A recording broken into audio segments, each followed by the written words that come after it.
do kampane do školy na bicykli, ktorej hlavným cieľom je ukázať to, že do školy môžete prísť nielen autom, autobusom, ale aj iným dopravným prostriedkom, a to je jazda na bicykli, aby ste ukázali, že sa dá žiť aj zdravo, ekologicky a že viete dochádzať do školy bezpečne aj na bicykli.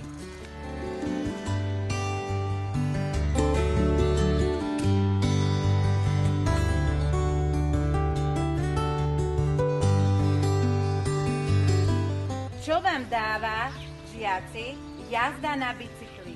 Aby sme mali viacej energie. Chcem si udržať zdravý životný štýl. Aby som mala viac pohybu.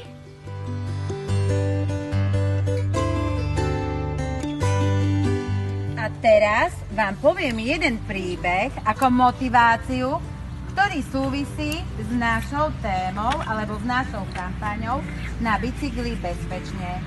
Jeden chlapček mal narodeniny. Vybral sa s druhým chlapčekom do cukrárne, kde si kúpili malinovky v sklenenej fľaši.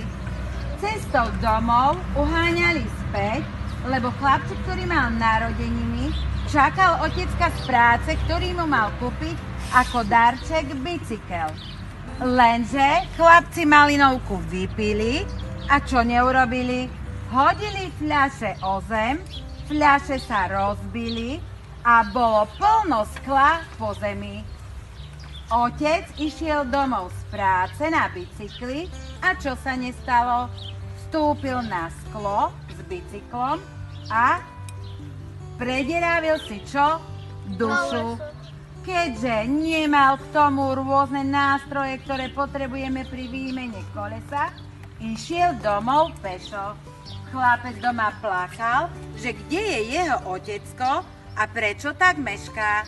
Otecko vošiel neskoro večer do izby a hovorí svojej manželke: vieš, nemohol som zablahoželať synovi, lebo nejakí neslušní chlapci rozbili fľaše, neuložili ich tam, kam patria, ale nechali to na ceste a ja som si urobil defekt. Chlapec z vedľašej izby to všetko počul a rozplakal sa. Viete, prečo sa rozplakal? Prečo? Nehodia. Áno, aj my v škole sa učíme triediť odpad, kam všetky tieto fľaše patria.